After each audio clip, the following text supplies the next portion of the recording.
Hey guys, it's Judy with Five Sisters Quilt Shop.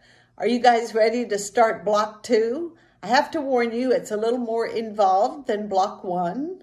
Block 1, we did take it easy on you. Anyways, let's get started on it. I'm excited. So here are the fabrics we're working with and the pieces that are already cut. Okay, so I opted to do option 2 to make the half square triangles.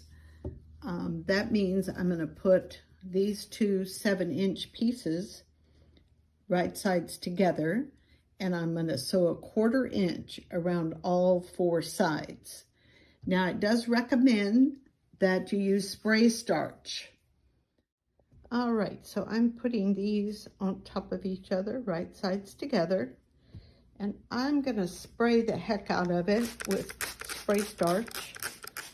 And this will help keep them together. Also, here's a cheap, shameless plug. I have this Best Press in stock. I don't have it listed for sale, but it is the free giveaway, the free gift when you purchase something on the website, not on Etsy, but on the website. All right, so let's iron this. And the free spray starch is, while supplies last. I do have quite a bit, so just so you know that. So I ironed it really good, and we're gonna go sew it. All right, so I have sewn a 1/4 inch along all 4 edges, and now it's time to cut. It says here, to starting at the top right hand corner, cut diagonally to the bottom left hand corner. So we're going to start here and cut from here to here. Now before you cut that, and then before you move anything, keep it in place, because you're going to turn right around and cut from here to here, and that's going to give you 4 pieces. Okay, now that I have them cut, we can move them. And it says to open each piece and gently press seams to prevent stretching. Press seams to the dark side. We're going to do that real quick. And the dark side would be what?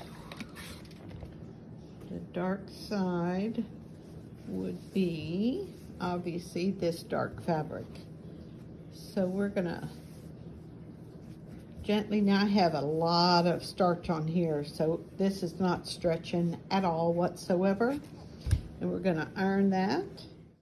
So I moved over to the cutting table, so I have plenty of room to work and show you how exactly to trim these. So we want them 4.5 inches. If you have a ruler like this is perfect. I'm going to turn this light off so there's not that glare for you. And you want to line this up along the seam. And then you want to line up your 4.5 inches. 4.5 inches there. And see how it's lined up at the bottom and at the top, on the side. And then you're just going to take and trim this little bit of extra off of there. And see how the line is directly on that point? That's how you want to keep it. So this is how much I cut off. Not much at all. But it is important that your squares are exactly 4.5 inches. So I'm just going to flip this around and trim off this little dog ear here.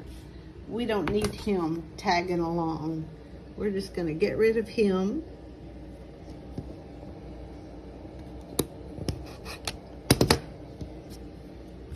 So we have a square that's exactly 4.5 inches. So I'm going to work on cutting the rest of them, and I'll be right back. All right, so we have all 4 of these, 4.5 inches, and we have the other pieces that we cut out. It says refer to figure 1 for fabric placement. So let's look at figure 1. which is this. So we're going to put this darker block in the middle, and we're gonna put these exactly how, oh, I forgot to cut that little guy off right there. We can do that in just a sec. Then this is gonna go here. Well, look, I forgot another one. What the heck? That goes there, and then this is gonna go here like that. So that's your 3 middle pieces. And then you have the 4 corners. Now this fabric is a little bit directional, so just make sure you have it going the same way on all of your corners. That looks right to me. That looks right to me.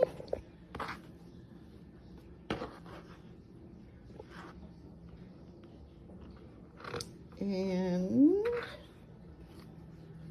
this looks right. I'm gonna say that looks like they're all going the same way. That's a little different. Okay. And then these go here and here. Let's see, that way. So there's your block. So it also says that you can use that web method that you used in block 1.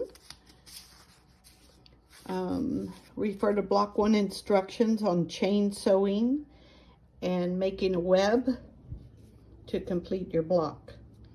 And then the block should measure 12.5 by 12.5. So I'm going to take these 3 pieces and I'm going to chain sew them together. Oh, actually, no, sorry. I'm going to take these two, and these 2. And I'm going to chain sew them together, and then I'll add these on. Okay, so it is finished, and I just need to, I think I got that in the wrong place, didn't I? Okay, so I had this whole section sewn wrong. So I had to rip it out. This was turned the wrong way, so watch for that. And I wanted to show you, you can use a piece of tape to get those little threads out of there. It works pretty well. Kind of hard to do one-handed, but it really takes them out of there and you don't have to sit there and pick them out. All right, so I'm gonna put this back together. And let's see, it goes this way. This is the way it goes, just like that. So I'll be right back.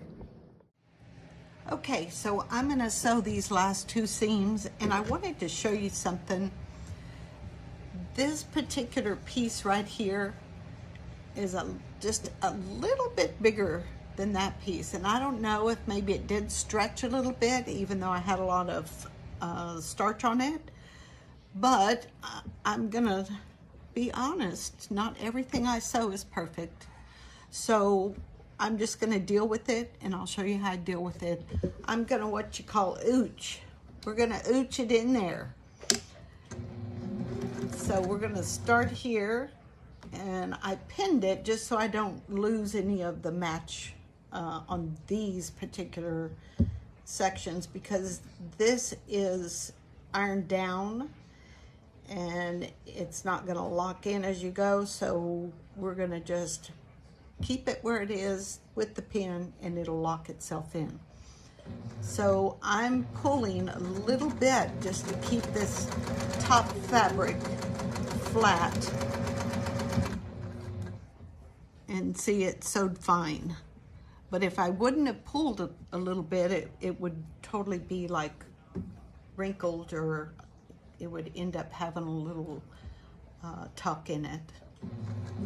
So I'm gonna just keep going. And I'm gonna pin these ends here, pin these together. Whoops. There we go. See, that one's a little big too, so we're gonna fix it as we go. No big deal. Now, obviously, if it's like an inch bigger than what it should be, you're gonna need to make some adjustments and recut or rip and sew again. But for now, I think it's good enough where we can just make it work. And once it's in the quilt and quilted, nobody's ever gonna know, and you won't ever think about it again. So how did we do? We matched pretty good. Okay, so block 2 is done. And I will see you guys in March.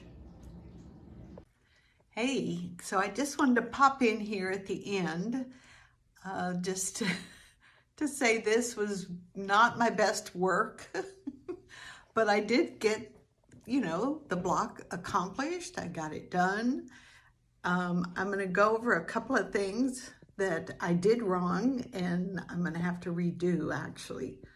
So let me flip this camera around. So here's my block, and although it may look fine, it has some things that need to be corrected with it. And here's the instructions. The first thing that I did wrong is that I actually didn't read the directions as I went along. I had read it once, you know, when my sister Diane wrote the pattern, and seemed fine, pretty straightforward, which it is, but I didn't read it again. I didn't do it step by step. I just thought, I'm really bad about that. And I just thought, oh, I know how to do this. So I just was trying to do it quickly too, because I know I'm behind with you guys and I really want to help you out on getting these blocks done and having fun with it. So even though I messed up, I still had fun and I have a beautiful block, but darn it, what I did was, when she says to iron these seams toward the dark, I did that. And then when I was in this part here, I should have ironed them the other way so that when these pieces were sewn on, this would have been up and I would have been able to catch it and lock those seams in. I did get a pretty good match, which, you know, is fine and easy enough to do, but still it's a lot easier and it makes your block lay a lot flatter. The other thing is that my block, of course, you saw that I sewed this piece in the wrong way, and that happened when I was at the machine and I had all the pieces laid out one by one, and then I took them off. And when I took them off, you can even see me, if you wanted to go back and watch that part of the video, you can even see me struggle a little bit with this piece, like, oh, which way does it go? And apparently I just turned it and put it the wrong way and didn't notice till my whole block was made. That's fine, easy enough, it's fixed. But now the problem is that this block does not measure 12.5 inches. So I'm gonna need to go and take all of these seams apart and do a better scant 1/4 inch. But obviously on this one, I didn't do a good enough job on the scant. So just keep that in mind, and I will see you next month. We have another, what, 8, 10 blocks to do? Yeah, 10 blocks. So I'm sure they won't all be this crazy. All right, have fun with it.